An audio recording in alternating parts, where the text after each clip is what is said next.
Bonjour et bienvenue à l'épisode numéro 2 de Au cœur des musiciens.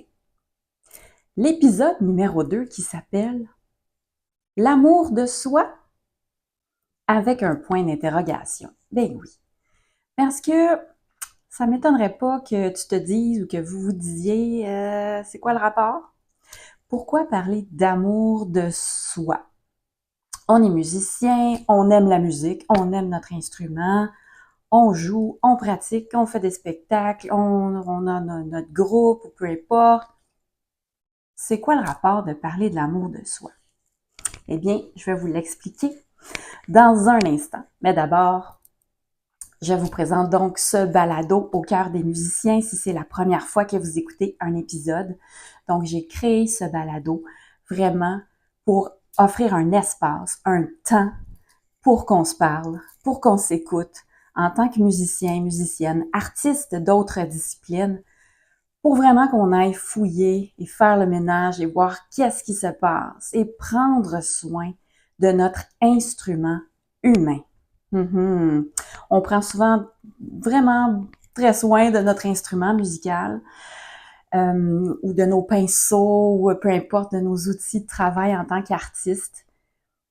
Mais à quel point est-ce qu'on prend vraiment soin de notre instrument humain?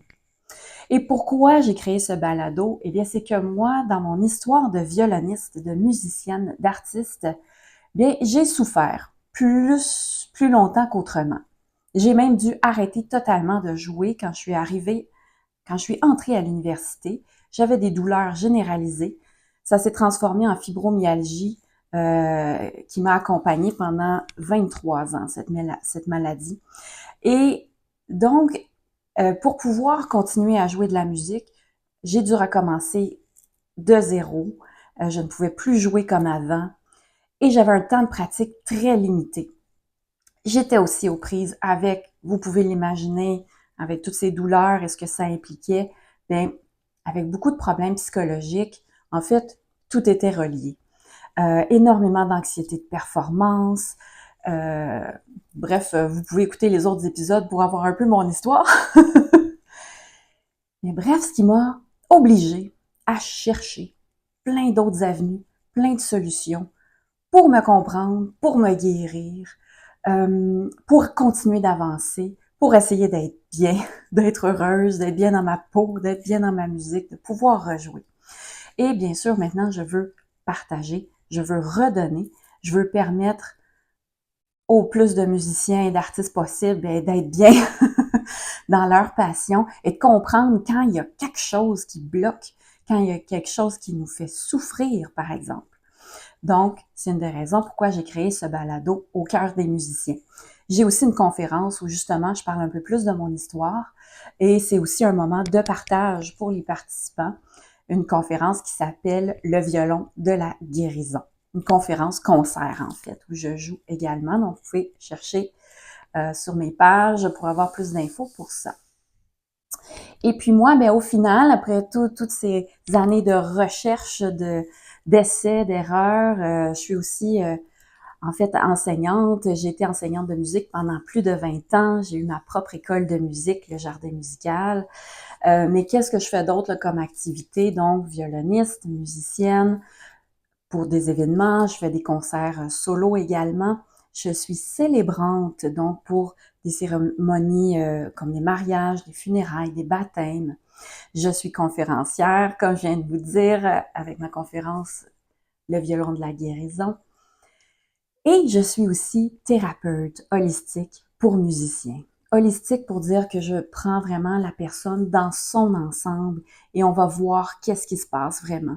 Donc, ça peut être un musicien ou un artiste justement qui a perdu la passion, qui a perdu la flamme, qui est déconnecté de son instrument ou qui vit trop grande pression au quotidien ou pour les spectacles, des douleurs généralisées. Sans être spécialiste au niveau physique, je peux vous accompagner pour comment comprendre ces douleurs. Donc, en complément avec, par exemple, une thérapie vraiment plus physique par un autre spécialiste. Le surmenage, par exemple, le découragement, la perte de motivation, de confiance, les remises en question. Est-ce qu'on se remet pas en question presque toutes les semaines? Donc, bref, pour toutes sortes de sujets là, reliés vraiment à notre pratique, mais à notre vie de musicien, d'artiste. Donc, je peux vous servir de cette façon-là. Mais là, aujourd'hui, on est là pour le balado et pour se parler d'amour de soi. Mais pourquoi j'ai choisi ce thème-là? Parce que dans ma tempête d'idées, mon brainstorm, c'est sorti vraiment très vite. Parce qu'en fait, pour moi, d'après moi, l'amour de soi et la respiration, c'est les deux choses essentielles à la vie. Point.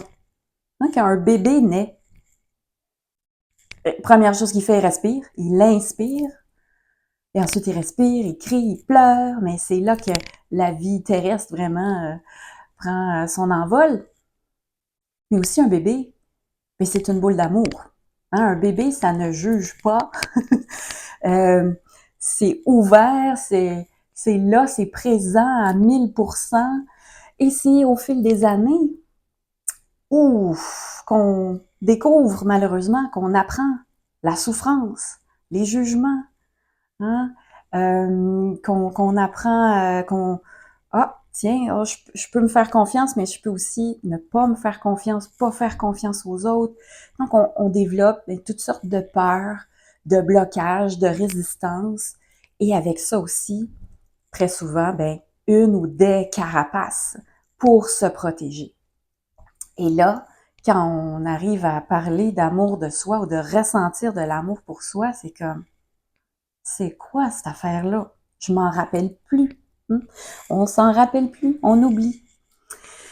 Je vais vous donner... ah oui, désolée, des fois je regarde mon carnet de notes. Et pourquoi je vous parle d'amour de soi? Bien, parce qu'en fait, ça va influencer tout dans notre vie, bien sûr. Mais là, on parle davantage de notre vie de musicien ou d'artiste. Par exemple, qu'est-ce que j'accepte qu'un prof me dise ou exige, par exemple? Qu'est-ce que moi, je me permets de me demander ou pas, de m'exiger ou pas? C'est quoi mes attentes ou mes jugements, justement? Quelles conditions de travail je vais accepter? Quel genre de contrat je vais accepter? Quelle relation dans mon orchestre, dans mon groupe, dans mon quatuor? Ou est-ce que je vais me faire manger la laine sur le dos? Est-ce que je vais toujours être celle qui pense à tout, mais qui reçoit rien? Donc, vous voyez où je veux en venir? C'est qu'au final, si on ne s'aime pas, on n'a pas appris à s'aimer, à se respecter même, on peut même aller un peu moins que l'amour, mais le respect de base, ça va influencer tout ce qu'on va faire, tout ce qu'on va accepter justement des autres, comment on va se traiter soi-même, comment on va accepter de se faire traiter. Et puis, ça peut ajouter énormément de souffrance s'il y a vraiment une déconnexion avec l'amour de soi. Puis je sais, probablement vous allez me dire, puis moi, sincèrement, je pensais comme ça aussi. Mais voyons, mais j'aime mon instrument, j'aime la musique, j'aime ce que je fais. Si vous saviez à quel point je me suis fait violence dans ma vie d'enseignante, malgré le fait que l'enseignement avec la musique, c'est ma grande passion. J'aimais ça. Mais je vais y revenir tantôt, en fait, c'est quand ça passe par l'amour de quelque chose d'extérieur, comme une discipline, un emploi, mais c'est que ça passe jamais en nous. C'est toujours à l'extérieur. Donc, à la fois, oui, on aime ce qu'on fait et on l'offre aussi pour des gens qu'on aime. Désolée. Vous entendez que j'ai un chien à la maison. C'est la joie du direct. C'est pas en direct, mais moi, j'enregistre en direct. Aïe, aïe, aïe. Donc, ça passe à l'extérieur, puis même quand on reçoit des applaudissements, on reçoit de l'appréciation, on reçoit des bons commentaires, mais ça rentre jamais ici. Ça va passer. Ça va passer autour de notre carapace, de notre coquille. Je pense, un des meilleurs exemples pour ça, c'est d'observer le nombre de vedettes internationales qui remplissent des stades, ville après ville. On peut même, c'est extraordinaire maintenant, là, il y a des films extraordinaires qui ont été faits, par exemple, sur Elton John, Freddie Mercury, même d'autres grands artistes classiques aussi, donc peu importe le style, de voir à quel point, malgré, on pourrait dire, tout, c'est même pas au-delà du succès et de l'argent, là, mais de l'amour, là, de l'admiration, tout ce que ces artistes-là recevaient, mais à quel point ils étaient, et ils sont encore, là, ceux qui ne sont pas tous comme ça, là, mais il y en a encore beaucoup là, sur la planète, des artistes souffrants, vraiment, et qui deviennent même souvent dépendants de ces foules-là, parce que c'est le seul moment où ils se sentent vraiment vivants et où ils se permettent de recevoir de l'amour et d'en donner. Mais ça prend ces conditions-là très, très spécifiques. Mais dans leur vie de tous les jours, ensuite, c'est le bordel, c'est des souffrances, c'est des relations toxiques, c'est souvent une addiction à une ou plusieurs substances. J'ai pas besoin de continuer, là, vous voyez le portrait. Mais comment ça se fait? Quelqu'un d'aimé et d'admiré par des millions de personnes, mais qui s'auto-détruit jour après jour. Donc, c'est pour ça qu'on va parler d'amour de soi aujourd'hui. OK? Donc, comme je vous ai dit, quand on est, même si on est dans une famille là, dysfonctionnelle et tout ça, le bébé, lui, c'est une boule d'amour. On ne sait pas pour combien de temps, par contre. Puis avec le temps, avec notre éducation, notre environnement, les épreuves, soit qui arrivent aux gens autour de nous, qui nous arrivent, bien, on développe, par exemple, des croyances. Donc, des choses auxquelles on croit consciemment, mais très souvent inconsciemment. Et c'est là aussi le danger, et ce qui va régler notre vie très souvent, c'est ce qu'on appelle des programmes. C'est comme des programmes d'ordinateur hein, qui roulent, qui sont ouverts. On n'a pas conscience qu'ils sont ouverts. Je vais vous en dire quelques-unes, des croyances. Puis prenez un petit temps pour voir, est-ce que ça résonne? OK, on est fréquence, on est comme les instruments de musique. Si je dis quelque chose, ou que si quelqu'un d'autre dit quelque chose, et vous sentez que ça résonne, oh, ça fait quelque chose.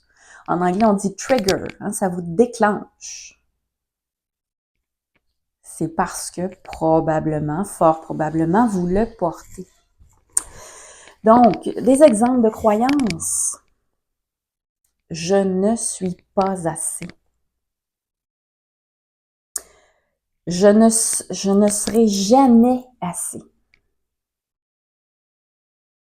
Je ne le mérite pas. Je ne suis pas aimable. Je ne suis pas digne d'amour. Je suis défectueux. Il y a quelque chose de brisé avec moi. Il y a quelque chose de pas correct. Je suis pas correct. Donc, c'est juste un exemple de croyance qui, lorsqu'elles s'installent, peuvent avoir d'immenses impacts. Et ça bloque l'amour qu'on a pour soi. Je vais vous donner quelques exemples de ma vie personnelle parce que là, c'est moi que j'interroge. Éventuellement, sur le balado, on aura d'autres invités. Mais peut-être que ça va résonner justement en vous. Des exemples qui montrent à quel point je m'aimais pas, j'avais pas d'amour de moi-même autrefois. J'en ai plus maintenant. Mais c'est un chemin, hein? C'est ça. Là, je pourrais parler des heures et des heures, mais la recherche et aussi cultiver l'amour de soi, ben, c'est le travail d'une vie, je pense. Mais bref. Donc, pendant mes études, au cégep, à l'université, Un exemple que je ne m'aimais pas, mais je faisais tout pour l'extérieur, justement. Donc, même si je faisais des exercices de gymnastique holistique, c'est un peu comme yoga ou pilates, euh, dans le but de pouvoir rejouer, je le faisais d'abord dans le but de pouvoir rejouer. Je ne faisais pas d'abord dans le but de prendre soin de moi, de vraiment me guérir. C'est comme si ça passait. Je faisais mes exercices, j'essayais de les faire le mieux possible. Alors, je respirais, mais je respirais pas dans mon cœur. Je respirais comme ça venait, mais toujours dans la pensée. Faut que je joue, faut que je me remette à jouer, faut que je sois capable de jouer. Pourquoi? Dans ma tête, c'était pas parce que j'aime tant la musique. Ben oui, là, mais je veux dire, c'était pas ça la raison première. C'était pas parce que je m'aime tellement que je veux me permettre de jouer de la musique. C'était, je veux que ma prof soit fière de moi. Je veux que mon prof voit que je travaille fort. Je veux pas décevoir les autres, mes parents, les profs, peu importe. Donc, c'était très extérieur. Donc, je me surmenais. Oui, je faisais mes exercices, mais mes journées étaient ultra remplies. Aucun temps vraiment pour me détendre. Je voulais avoir 100% dans tous les autres cours. Mais ça peut être bien de vouloir 100%. Il n'y a rien de mauvais à ça. Mais la croyance fondamentale, c'était plus parce que je vaux pas assez. Faut que je prouve que je suis bonne. Faut que je prouve que j'ai ma place. OK? Donc, vous voyez, une chose n'est pas bonne ou mauvaise. Par exemple, de jouer de la musique, d'avoir 100% à l'examen, que notre professeur soit satisfait de nous. C'est pas bon ou mauvais, mais c'est d'où ça vient. Est-ce que la graine est plantée dans l'amour de soi ou dans la peur de ce qui va arriver, de ce qui pourrait arriver? Ou dans nos croyances de je suis pas assez, je le mérite pas, j'y arriverai jamais. OK? Un autre exemple, j'ai eu mon école de musique, magnifique école, on avait des centaines d'élèves, une grosse équipe de professeurs, de musicothérapeutes, à quel point j'ai mis de l'énergie et je peux dire de l'amour dans cette école. Je voulais tellement le bien-être de mes élèves, là, je dis mes, là, tu sais, je suis mes élèves, des élèves. Je voulais tellement le bien-être des professeurs. Mais à quel point je me suis surmenée. Je suis arrivée à un burn-out. C'était pas mon premier dans ma vie. Parce que tout était pour l'extérieur, puis je me permettais pas de recevoir. Même si les gens, oui, ils m'offraient plein de choses, de reconnaissance, puis juste de les voir, moi de les voir s'épanouir et tout ça, mais c'est comme si, au final, ça rentrait pas vraiment à l'intérieur de moi. Il y avait un blocage. Et là, justement, je veux vous parler d'un processus qui se passe très souvent pour l'être humain, c'est-à-dire les mécanismes de protection. Hein? Et surtout, nous, on est des artistes. Et qui dit artiste dit sensibilité, hypersensibilité, ultra-sensibilité. C'est normal. Ça fait partie de nos capacités pour pouvoir créer, interpréter, avoir un visage différent, un regard différent sur la vie. Mais dès qu'on souffre en tant qu'humain, qu'est-ce qu'on veut faire? On veut pas que ça se reproduise. Alors, qu'est-ce qu'on fait? Ah, on se met un bout de carapace. Et là, un autre bout de carapace, d'armure. Et on construit notre armure. Et des fois, il y a plusieurs couches à cette armure. Des fois, l'armure aussi peut être envers certaines parties de notre corps, par exemple. Si c'est à cet endroit qu'on ressent un peu plus, où on a été blessé vraiment physiquement à cet endroit. Donc, la carapace, l'armure qui est construite dans une intention de protection. Parce qu'au final, à la base, je devrais dire, on s'aime. on s'aime, mais on n'aime pas souffrir. Alors, on se défend. Mais qu'est-ce qui arrive avec cette défense? Souvent, on pense seulement que ça va nous protéger des menaces extérieures, des attaques extérieures. Mais on oublie, moi c'est quelque chose que j'ai réalisé seulement après, quand j'ai fait mon parcours pour être certifiée comme coach PNL en programmation neurolinguistique, j'ai réalisé que cette carapace-là, elle m'empêchait aussi de m'exprimer, de faire vraiment sortir ce que j'avais de beau là à l'intérieur de moi. Donc, ce mécanisme de protection est devenu avec le temps étouffant, encore plus souffrant que les potentielles menaces. Dans mon cas, je peux vous dire que ça a un grand lien avec la fibromyalgie. Cette carapace-là qui a fini par vraiment rentrer, s'imprégner partout dans mon corps. Et toujours serrée. Vous voyez mes mains là? Serrées de plus en plus. Et donc, cette carapace peut devenir de plus en plus étouffant, souffrant. Cette carapace-là, donc, on l'a fait parce qu'on a eu peur, parce qu'on a peur de ce qui pourrait arriver. Donc, on a souffert, on a peur de souffrir. La carapace peut arriver quand on se compare, parce qu'on a peur de ne pas être assez, par exemple. La carapace aussi donc elle amène de la rigidité et il faut, je devrais, il faut que je pratique. Donc peut-être que tu vas pratiquer 2 heures, 3 heures, 4 heures, mais tu vas pratiquer dans quelle énergie? L'énergie de il faut, sinon il va arriver ça, puis blablabla, ou dans une énergie de j'ai vraiment envie, puis ça va être le fun après quand je vais être capable de jouer ça, puis j'ai-tu hâte de jouer avec l'autre cette partie-là, puis ça va être tellement cool, puis OK. Donc, c'est pas qu'une chose est bonne ou mauvaise, mais c'est de quelle intention ça part, dans quelle énergie c'est cultivé. Donc, la carapace, au fil du temps aussi, elle va devenir lourde. Et c'est très possible qu'il y ait d'autres choses qui s'attachent, comme si la carapace était aimantée. Et là, il va y avoir d'autres choses qui vont s'attacher à ça, s'accrocher, se coller. Et ça va devenir de plus en plus lourd.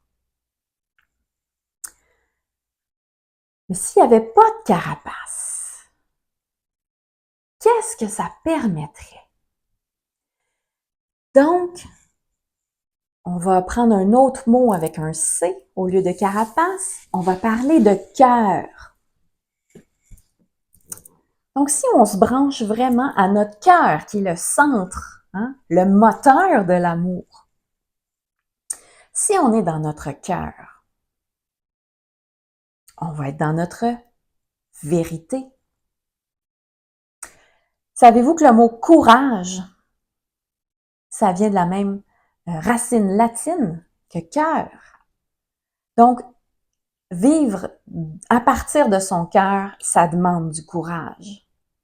Parce que ça demande du courage d'être dans sa vérité. Être dans son cœur, c'est aussi être dans sa vulnérabilité. On se cache pas, là. Attention, parenthèse. Ça ne veut pas dire de mettre ses tripes sur la table tout le temps et devant n'importe qui. OK? Faut avoir du discernement aussi pour savoir, OK, avec qui, dans quel contexte, et idéalement au moins avec soi-même, on peut se permettre d'être totalement dans notre cœur. OK? Donc, il faut utiliser du discernement. C'est ça, on ne veut pas non plus être disponible là, à recevoir toutes les flèches du monde. On ne veut pas non plus se créer une histoire de victime, là, non plus. OK? Mais donc, être dans notre cœur, c'est d'accepter d'être dans notre authenticité, d'être dans l'écoute de nos besoins, par exemple, d'être dans l'accueil de ce qu'on aime moins de soi, l'accueil aussi de nos qualités. Hein? Des fois, on a tellement peur de reconnaître nos forces, nos qualités. Ce n'est pas de la vantardise. Okay? La vantardise, pensez au mot vent, c'est comme si je gonfle un ballon, ok? Et à tout moment, là, il pourrait éclater parce que ce que je dis, là, c'est juste du vent. C'est pas vrai. Mais quand on sait on a tous des qualités, des forces, et qu'on est capable de les nommer humblement, simplement, de les reconnaître. Donc, c'est important aussi, ça fait partie d'être dans le cœur.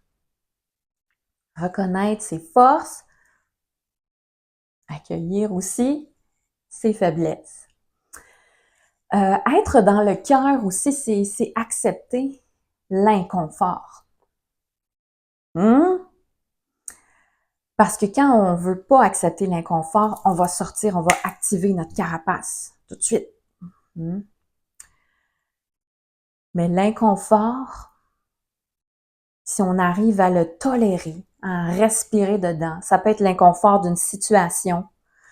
My God, combien de fois, moi et vous sûrement, vous auriez voulu vous liquéfier et disparaître dans les craques du plancher.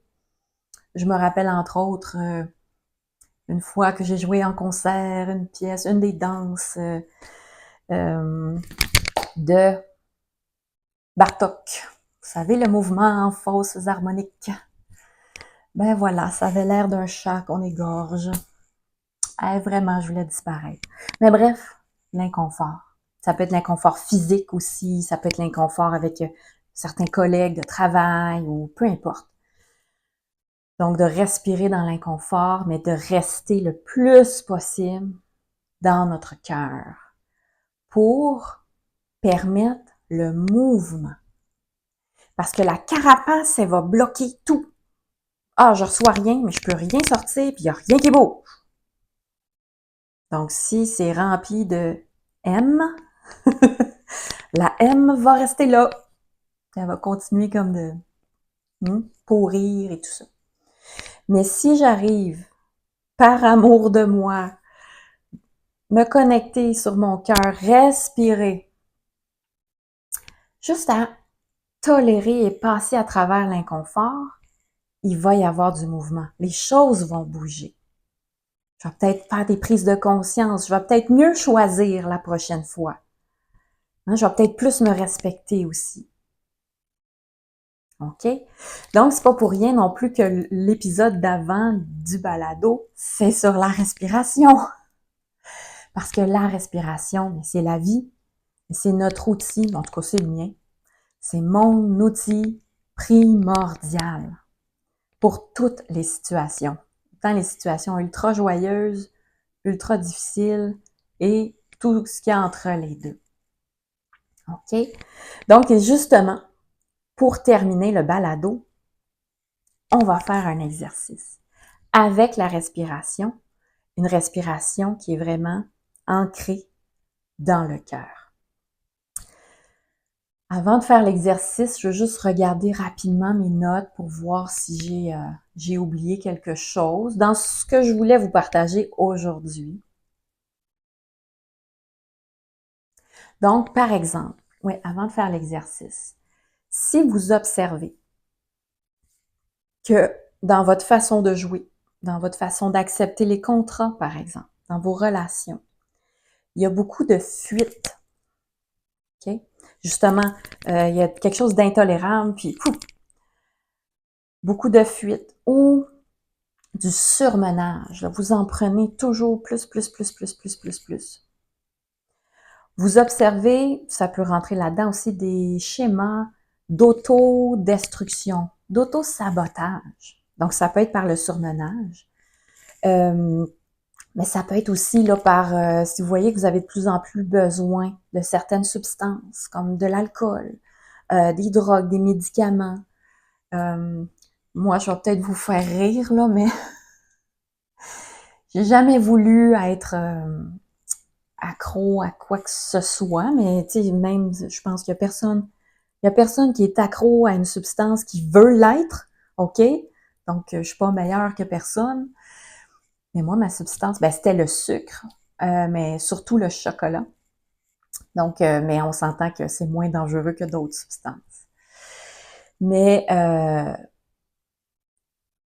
donc, vous vous épuisez, vous vous détruisez. Euh, Ce qui vous apportait de la satisfaction, de la joie, du pétillement auparavant, c'est plus assez. Ça le fait plus. Puis justement, souvent, vous en reprenez plus. Ça peut être une substance, mais ça peut être, par exemple, jouer en concert. Si avant, là, ça vous amenait un rush d'adrénaline, de la reconnaissance et tout ça, qui vous faisait du bien, mais là, quand vous le faites, ça fait du bien, mais c'est comme des miettes que vous allez chercher. Ça peut être des signes que votre thermomètre interne, votre thermomètre d'amour de soi, là, il est vraiment de plus en plus bas. Il est en train de se vider. Votre réservoir, je devrais dire. Votre réservoir d'amour de soi, là, il est en train de se vider. Et ça serait le moment de s'arrêter et d'observer qu'est-ce qui se passe. Et ça aussi, ça fait peur. Ça fait peur de vraiment faire face à ce qui souffre en soi. Parce qu'on se dit, ouais, ben, je veux pas aller là, là. Je veux pas ouvrir mon garde-robe, là, que tout va me tomber dessus tellement que c'est le chaos là-dedans, là. Je veux pas l'ouvrir. Mais tôt ou tard, je pense, ben, c'est si on veut aller mieux. Faut accepter de confronter, hein, notre désordre, nos démons même, notre désordre intérieur. Mais bien sûr, on le fait pas n'importe quand, n'importe comment et avec n'importe qui. Hein. Bien sûr. C'est entre autres pourquoi j'offre mes services de thérapeute holistique, c'est quand on va rencontrer des souffrances en soi. Mais c'est juste pour vous dire, avez-vous des petits drapeaux rouges? Des douleurs aussi, surtout des douleurs qui reviennent, persistantes, ou qui changent de place. Oh, tiens, ah, j'avais mal là j'ai mal là, oh, j'ai mal là, j'ai mal là. C'est que ça, elle sait plus où aller, la souffrance, fait qu'elle se promène puis elle veut votre attention. Parce que derrière cette souffrance-là, qu'est-ce qui se cache? L'amour. L'amour de soi. Mais c'est qui est prise. On peut avoir des plus petites carapaces, là, des boules de métal, là, okay, en nous-mêmes. Mais au milieu, c'est toujours l'amour. C'est l'amour qui s'est protégé, surprotégé. Je fais une dernière parenthèse avant notre exercice. On parle souvent, surtout en développement personnel, de l'enfant intérieur. Donc, c'est la partie de nous, justement, qui est vulnérable, mais en même temps qui est pleine de joie. Puis, mais qu'est-ce qu'il a vécu, cet enfant intérieur-là? Est-ce qu'il a eu le droit d'être un enfant aussi? Donc, des fois, on est devenu adulte prématurément.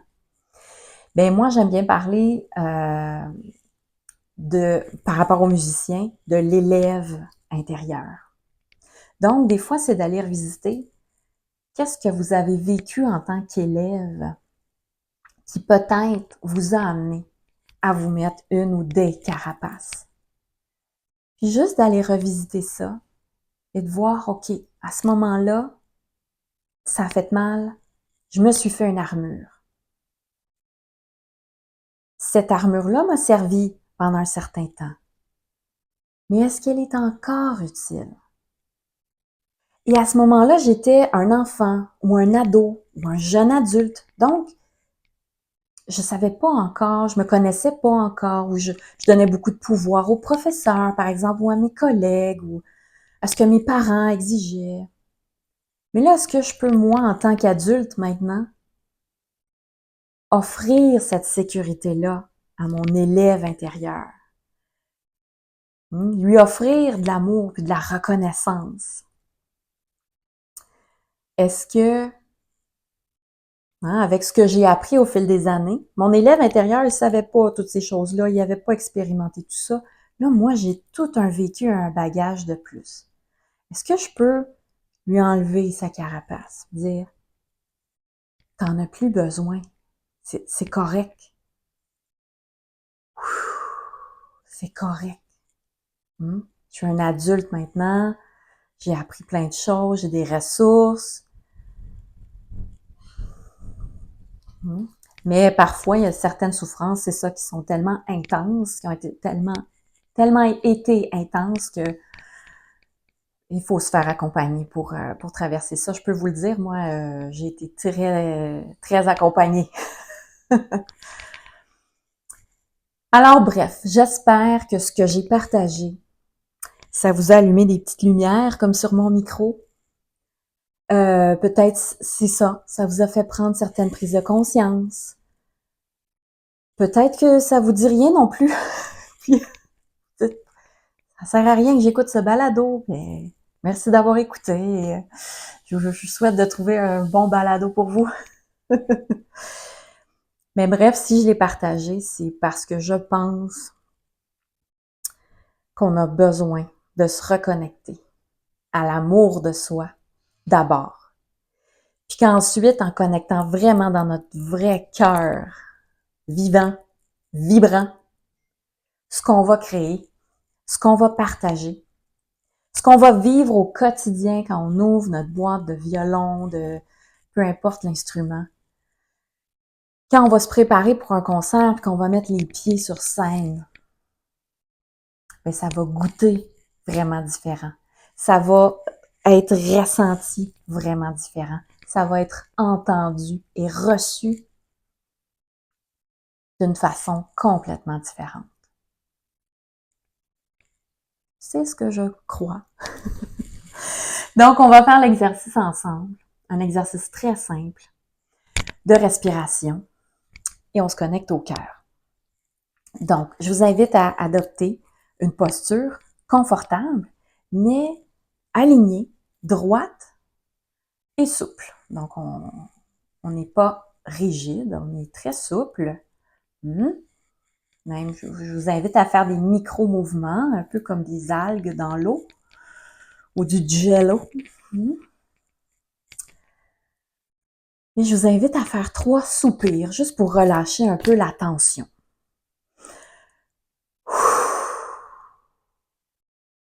Vous pouvez aussi faire un A. Vous pouvez aussi exagérer quand vous inspirez et vraiment tout relâcher.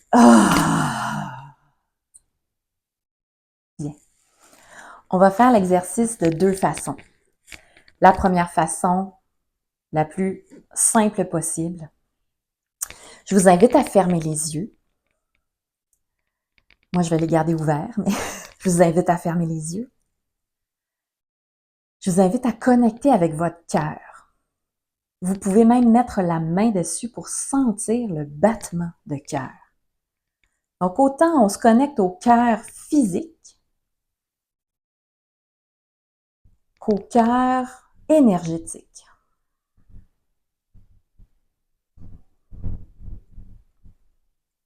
Et je vous invite, à votre rythme, à respirer dans le cœur, par le cœur.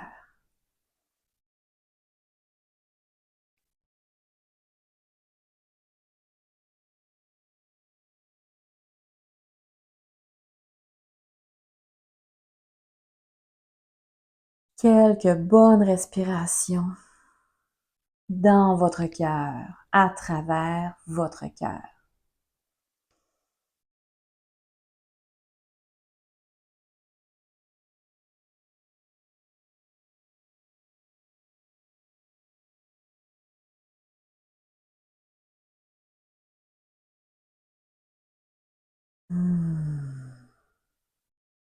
Bien. Maintenant, justement, vous avez entendu, j'ai ajouté un petit son. Donc, on va faire du humming.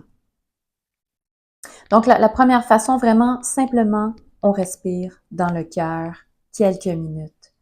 Vous pouvez faire ça avant de pratiquer, pendant, après, pendant la semaine, avant une performance, avant de dormir, même le matin en se réveillant.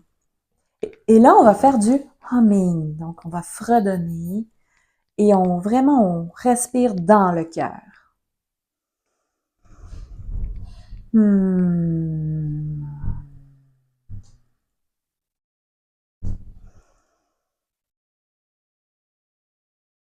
Hmm.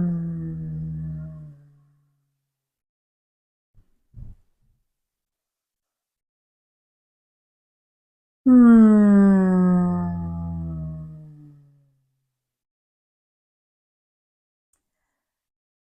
Bien. Et pour la troisième façon, on va respirer toujours dans le cœur. Mais là, on va pimper ça, on va ajouter de la visualisation. Donc, on va visualiser vraiment une lumière. La couleur que vous voulez, mais je vous suggère dorée. Et vraiment, cette lumière pulse avec votre cœur et s'expand de plus en plus. Et on va imaginer que cette lumière, en fait, elle s'en va dans tous les vaisseaux sanguins, les artères, les veines, et elle se propage partout dans votre corps, jusqu'aux moindres extrémités. Si vous avez plus le temps à la maison, vous pouvez même imaginer dans les organes, ou si vous avez des endroits où il y a de la tension, de la douleur, prenez le temps, imaginez que c'est un liquide doré et lumineux et vivant, ok? Vivant et vibrant. Donc, on se connecte au cœur, prendre des grandes respirations, connecter à notre cœur, on peut même là, mettre notre main pour sentir les battements. On voit, on ressent le liquide doré, la lumière scintillante, là, vivante, qui remplit notre cœur et qui le remplit tellement qu'elle déborde, qu'elle s'écoule dans tous les vaisseaux sanguins. De plus en plus, elle voyage et elle imbibe toutes les parties de notre corps. À chaque battement de cœur,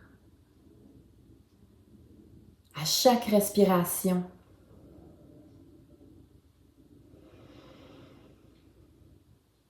Ce liquide voyage, imbibe et inonde notre corps tout entier d'amour de soi.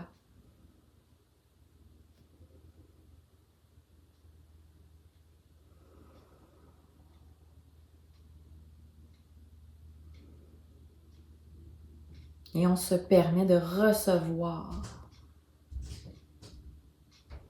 cet amour qui fait partie de nous depuis notre naissance. C'est un droit de naissance. Alors, autant de fois que vous aurez besoin, si cet exercice vous fait du bien, faites-le à la maison. C'est vraiment pas long comme exercice. Vous pouvez prendre le temps qu'il vous faut. Si c'est un peu difficile, si vous sentez de la résistance, c'est normal. Ou si vous avez de la difficulté à connecter à votre cœur, je vous suggère d'utiliser quelque chose qui naturellement va ouvrir votre cœur. Par exemple, vous pouvez penser à quelqu'un vraiment que vous aimez, là, mais d'un amour inconditionnel. Ça peut être un enfant, ça peut être un animal de compagnie, ça peut être quelque chose dans la nature là, que quand vous voyez ou quand vous êtes à cet endroit-là, le cœur s'ouvre là, naturellement. Donc, vous pouvez utiliser un élément déclencheur, facilitant, pour permettre cet exercice. En espérant qu'il vous ait fait du bien, en espérant que ce que j'ai partagé aujourd'hui aussi vous ait permis de faire un petit bout de chemin vers l'amour de soi et de vous aider à réaliser à quel point c'est important, c'est essentiel, c'est vital. C'est vital. Et surtout, si on a l'opportunité de vibrer d'une passion, bien, en ayant toujours une carapace, on se vide à l'intérieur et on finit par souffrir encore davantage. Je vous invite aussi à aller voir mon autre balado, Résonance du cœur, où justement j'ai un épisode sur l'amour de soi avec cet exercice et d'autres exercices aussi pour aller un peu plus en profondeur. Visitez mon site internet La Musique en Toi, mes pages Facebook, Instagram, parce que vous allez voir, j'ai vraiment plusieurs cordes à mon violon, plusieurs services différents qui s'offrent dans des contextes différents pour le mieux-être, pour aussi faciliter la musique et la vie. La vie tout court et la vie des musiciens et musiciennes aussi. Donc, au plaisir de se retrouver. Merci beaucoup de votre attention et de votre écoute. À bientôt!